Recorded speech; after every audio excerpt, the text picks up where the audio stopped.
teman-teman, di video kali ini saya akan membahas tentang etika kehumasan. Sebelumnya, perkenalkan, saya Eka Fitria Kusuma Dewi, mahasiswi Universitas Jember, program studi D3 Kesekretariatan, Fakultas Ekonomi dan Bisnis.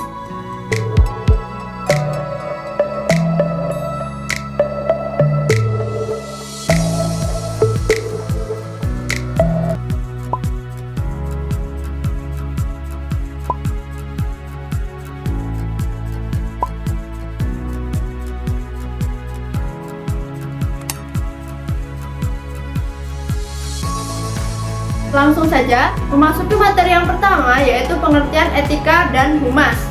Etika sendiri berasal dari bahasa Yunani yaitu ethos, yang berarti kesusilaan atau adat kebiasaan.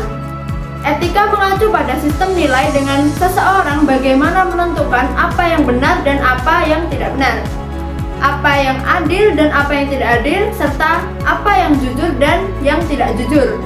Kemudian, pengertian dari humas merupakan proses strategis dalam mengelola penyampaian dan penyebaran informasi terkait organisasi kepada masyarakat atau publik guna mempertahankan reputasi baik dari segi organisasi maupun dari segi mereknya.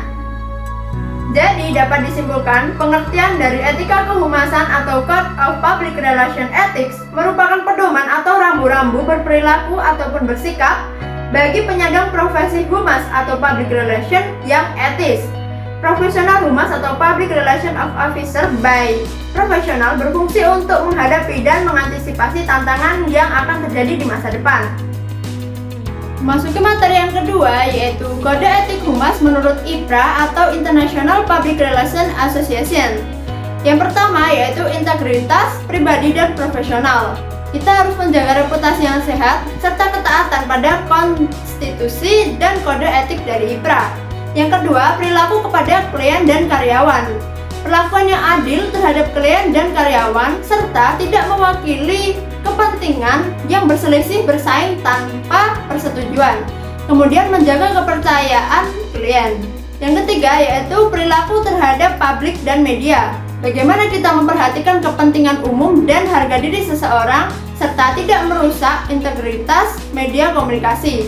Kemudian yang keempat yaitu perilaku terhadap teman sejawat. Bagaimana kita tidak melukai reputasi profesional atau praktek anggota lain, tidak berupaya mengganti anggota tim dengan kliennya, serta kita harus bisa bekerja sama dengan anggota lain untuk menjunjung tinggi dan melaksanakan kode etik dari IPRA. Materi yang ketiga yaitu kode etik praktisi humas. Yang pertama, Code of Conduct, di mana kita perlu menjaga etika perilaku sehari-hari terhadap integritas pribadi, klien dan majikan, baik dari segi media dan umum, serta perilaku terhadap rekan seprofesi kita. Yang kedua yaitu Code of Profession, di mana kita menjaga etika dalam melaksanakan tugas atau profesi dari humas. Yang ketiga yaitu Code of Publication, di mana etika dalam kegiatan proses dan teknisi publikasi. Kemudian yang keempat, Code of Enterprise, di mana menyangkut aspek peraturan pemerintah seperti hukum perizinan usaha dan hak cipta, merek, dan sebagainya. Lantas, sanksi apa saja yang akan kita dapatkan ketika kita melanggar kode etik kehumasan? Yang pertama yaitu kita akan mendapatkan peringatan. Pada tahap ini, si pelaku akan mendapatkan peringatan halus. Misal, jika seseorang menyebutkan suatu instansi terkait namun belum parah tingkatannya, bisa saja ia akan menerima email yang berisi peringatan. Jika tidak diklarifikasi, kemungkinan untuk berlanjut ke tingkat selanjutnya seperti peringatan keras atau semacamnya. Sanksi yang kedua yaitu pemblokiran. Mengupdate status yang berisi sara atau mengupload data yang mengandung unsur pornografi baik berupa image maupun GIF seseorang, programmer yang mendistribusikan malware. Hal tersebut adalah contoh pelanggaran dalam kasus yang sangat berbeda.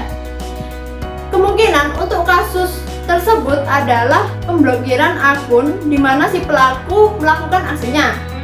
Misal, sebuah akun pribadi sosial yang dengan sengaja membentuk grup yang melecehkan agama atau yang lain sebagainya. Nah, akan deactivate oleh server atau dalam web atau blog yang terdapat konten porno yang akan mengakibatkan pemblokiran dari web atau blog tersebut. Sanksi yang ketiga yaitu hukum pidana atau perdata.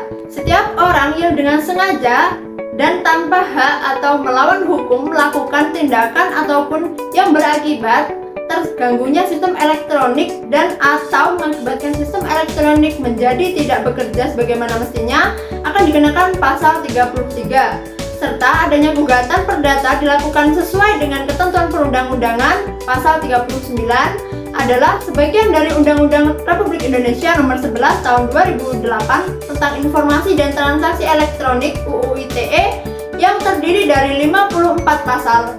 Sudah sangat jelas adanya hukum yang mengatur tentang informasi dan transaksi yang terjadi di dunia maya, sama halnya jika kita mengendarai motor lalu melakukan pelanggaran misal dengan tidak mengenakan SIM dan surat-surat pelengkapan yang lainnya.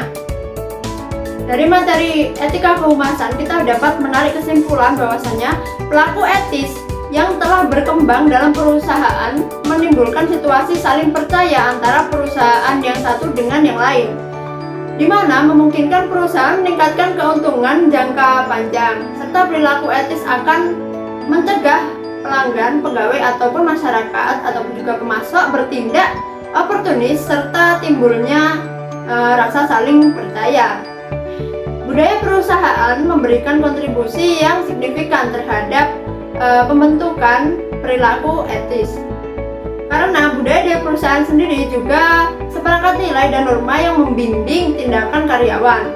Budaya dapat mendorong terciptanya perilaku yang etis dan sebaliknya. Kebijakan perusahaan untuk memberikan perhatian yang serius pada etika perusahaan dan memberikan citra bahwa manajemen mendukung perilaku etis yang diciptakan oleh perusahaan tersebut.